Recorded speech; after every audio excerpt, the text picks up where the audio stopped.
કે અહીંયા દીકરા અને દીકરીઓ બેઠીને એવી એક નાનકડી તોફાની ચોથું ભણતી એક દીકરી હોય અને એ દીકરી ખૂબ તોફાની હોય. એ દીકરીને કેળવણી કોને કહેવાય એ ખબર નહીં. ગવર્મેન્ટ શાળાની અંદર ભણે એટલે એમના પિતાશ્રી એવું વિચારે કે મારી દીકરીને હું ગામડામાંથી કોઈ સારા ક્ષેત્રની અંદર કે કોઈ સારા શહેરની અંદર ભણવા માટે મોકલું. એમના નાના ભાઈ એટલે દીકરીના અંકલ હોય એ ત્યાં રહેતા હોય શહેરની અંદર કે દીકરીને 5મા ધોરણથી શહેરની અંદર ભણવા મોકલે.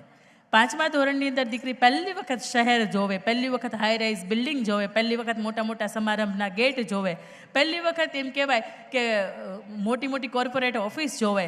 એટલે દીકરીને એમ થાય કે ઓહો, હું તો આખી અલગ જ દુનિયામાં આવી ગઈ છું. એ દીકરીને એક પણ જાતની કેળવણી નહીં. કોઈના બપોર વચ્ચે ડોરબેલની સ્વિચ વગાડે તો જુએ કે ઉપરવાળા બેન કેમ બહાર આવે છે, નીચે સ્વિચ વાગે ને ઉપરવાળા બેન કેમ બહાર આવે છે. આપણે દરવાજાની અંદરની સ્વિચ વગાડીએ તો અંદરની અંદરને લાઇટ થાય, પંખો થાય, પણ નીચે સ્વિચ મારે તો ઉપરથી કેમ બેન બહાર આવે છે. એ બેનને, એ દીકરીને ખબર નહીં. પણ દીકરીના તોફાનની સાથે થોડીક કેળવાય, થોડીક અળ કેળવણી, એની સાથે દીકરી ગવર્મેન્ટ શાળાની અંદર એડમિશન લે છે. સુરતની અંદર એ ભણવાનું પૂરું કરે છે, ધોરણ 10 પૂરું કરે છે.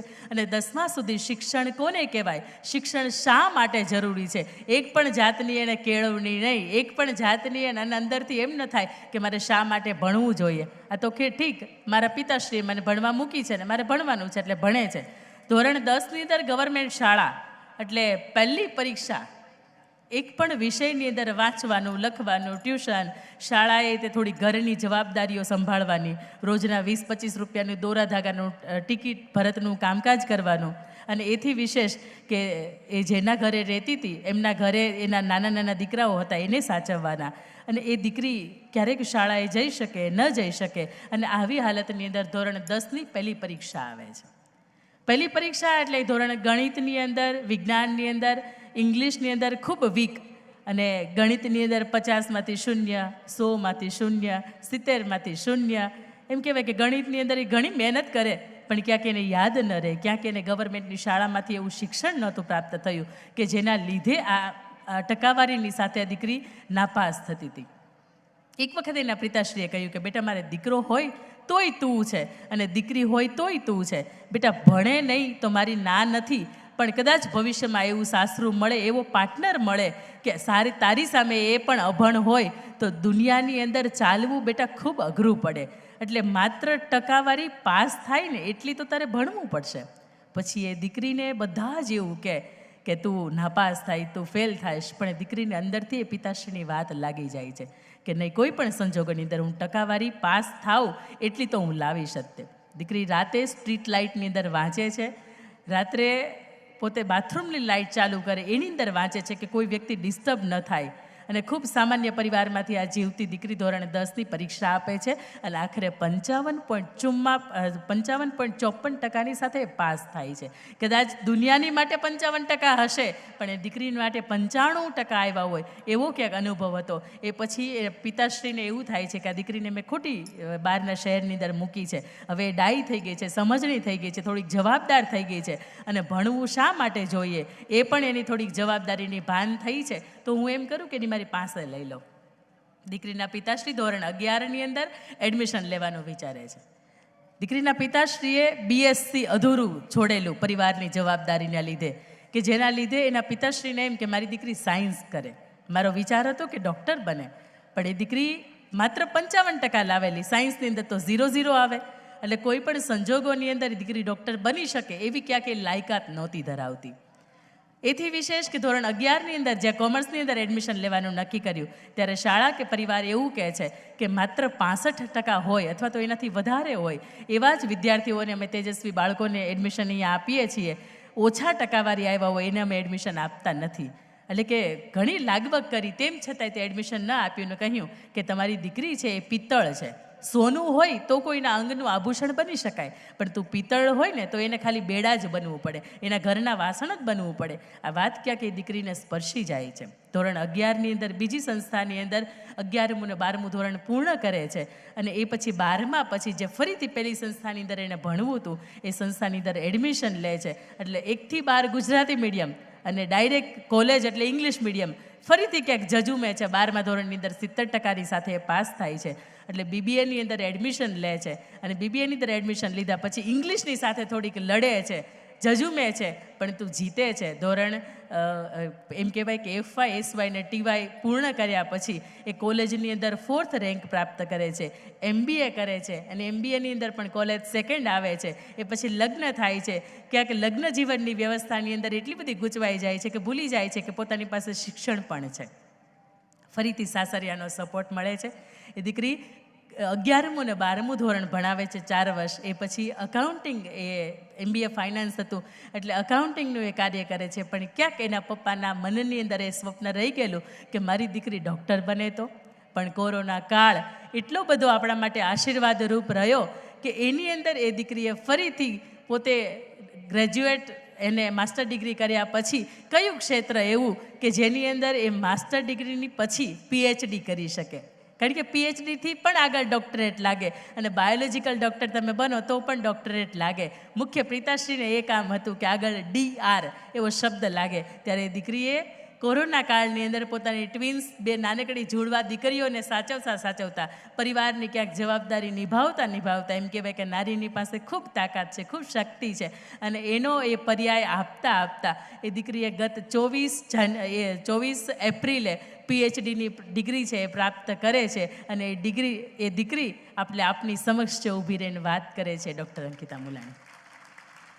અને ખાસ મેં મારી આ વાત એટલા માટે કીધી છે કે અહીંયા બેઠેલી દીકરીને એમ થતું હશે કે બેટા આપણે માંડ પાસ થઈએ છીએ, તો એટલું યાદ રાખજો કે બેટા મંચ ઉપરથી આટલા બધા દાતાશ્રીઓની વચ્ચેથી આટલી બધી મજાની કેળવણી ધામની વચ્ચે એક દિવસ તમે પણ બોલી શકો છો. કારણ કે તમારી અંદર એવું સ્પિરિટ હોવું જોઈએ કે કોઈ પણ સંજોગોની અંદર હું લડીશ, જજુમીશ અને જીતીશ.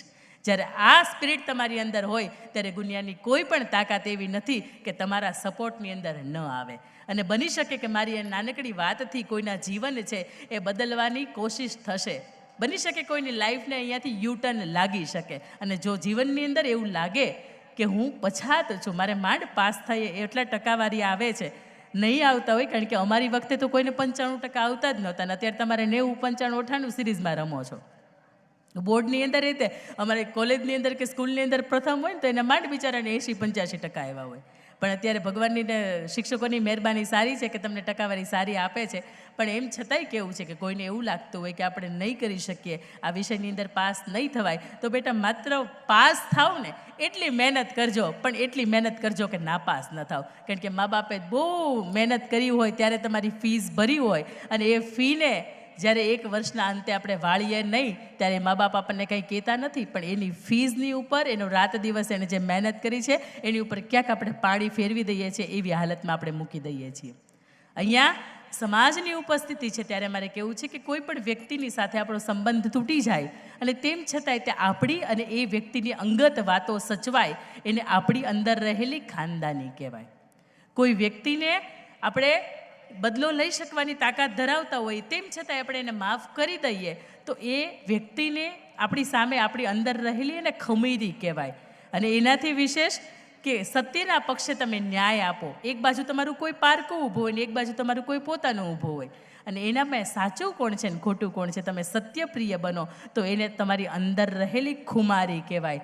અને જ્યારે તમારે ખાઈને ખાવાના થતા હોય ને તેમ છતાંય હજારો હાથવાળાએ થોડુંક આપણને આપ્યું છે અને આપણે થોડુંક આપણા સમાજ માટે આપીએ, આવી જ્યારે નીતિ આપણી અંદર હોય ત્યારે એને આપણી અંદર રહેલી દાતારી કહેવાય. આ ખમીરી, ખુમારી, દાતારી અને ખાનદાની જે લેવા પટેલ સમાજ, જે પાટીદાર સમાજની અંદર છલોછલ ભરી છે, ફરીથી એ પાટીદાર સમાજ મારી અહીંયા શ્રોતાજન તરીકે ઉપસ્થિત થયો છે. ફરીથી આપ સૌના ચરણોમાં નતમસ્તક વંદન.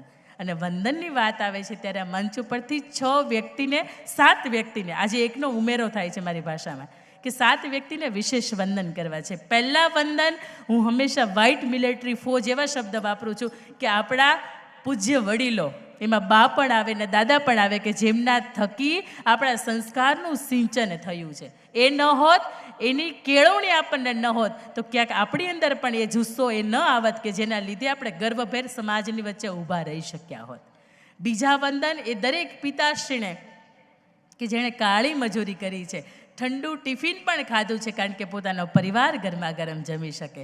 એના પછી ત્રીજા વંદન એ દરેક માતાને કે જેણે સવારમાં 5 વાગે ઉઠીને દરવાજો ખોલે ત્યારથી લઈને સાંજે 8 કે 10 કે 12 વાગે દરવાજો બંધ કરે ત્યાં સુધીમાં પોતાનું સંપૂર્ણ જીવન છે પોતાના બાળકો માટે, પોતાના પરિવાર માટે અને પોતાના વૃદ્ધ મા બાપની સેવામાં સમર્પિત કર્યું છે. એના પછીના વંદન આજના યુવાધનને કે બેટા એક પણ આપણે એવું કામ નથી કર્યું કે આપણા મા બાપને લાંછન લાગે. આપણું આજ યુવાધન, આપણી જે યુવાની છે એને ખૂબ સરસ મજાની આપણે જીવી રહ્યા છીએ. આજના યુવાધનને વંદન. એના પછીના વંદન દાતાશ્રીઓને વંદન. એમ કહેવાય કે દાતા છે ને એ 2 રીતના હોય. એક દાતાશ્રી એવા હોય કે નામ લખાવીને ભાગી જાય, વર્ષ ગોતીએ તો એ મળે નહીં. અને બીજા દાતાશ્રી એવા હોય કે તારો કે તેજસ ચંદ્ર છીપે નહીં, સૂરજ છીપે નહીં, બાદલ છાયો, રણે ચડ્યો રજપૂત છીપે નહીં, દાતા છીપે નહીં, માંગન આયો.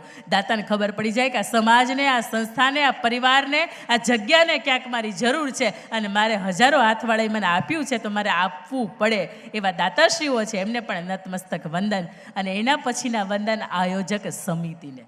કેટલા સમયથી કદાચ બેન કેન્યાથી ને ભાઈ કેન્યાથી તો હમણાં આવ્યા હશે, પણ અહીંયા જે આયોજન સમિતિ તમારી હશે, જે કાર્યકરો કામ કરી રહ્યા છે, એ દરેક વ્યક્તિ કદાચ છેલ્લા 1-2 મહિનાથી રાત દિવસ સૂતા પણ નહીં હોય અને અહીંયા કામ કરી રહ્યા છે. તેમ છતાં તો આયોજનની અંદર વિઘ્ન નાખવાવાળા ઘણા એવું કહેતા હોય કે આજ પહેલું ઝુમર ત્યાં ને એ ફિટ કર્યું હોત તો સારું હતું. ઘણા હોય આવું કહેતા હોય, પણ માતાઓ બહેનો અહીંયા બેઠા હશે એને ખબર હશે કે જ્યારે આપણે દૂધ દોઈએ, આપણે ભેંસને કે ગાયને આપણે આંચળ આપણે પકડીને દૂધ દોઈએ, કદાચ દીકરીઓને આ બાબતનો અનુભવ નહીં હોય, પણ માતાઓ બહેનો જ્યારે દૂધ દોવે ત્યારે એની અંદર ઈતડી નામની એક નાની જીવાત હોય. દોવાની શરૂઆત થાય ને ત્યારે ઈતડી નીચે ન આવે, દૂધ આવતું હોય ને એ બાજુ ન આવે, એ ઉપર જતી રહે. કેમ ભાઈ? એ દૂધ પીવે તો કંઈ વાંધો, પણ અમુકના જન્મ હોય ને એ જ લોહી પીવા માટે થયા હોય. એટલે આયોજક સમિતિને કદાચ કોઈ કટાક્ષ કરે કે કોઈ એમ કે પાછળનું બોર્ડ નીકળી ગયું હતું, પણ 2 હાથ જોડીને આયોજક સમિતિને વંદન કે 3 દિવસનો આટલો સરસ મજાનો આટલા મેનેજમેન્ટથી કામ કરે છે ને, એ રાત દિવસ ઊંઘી નથી શકતા.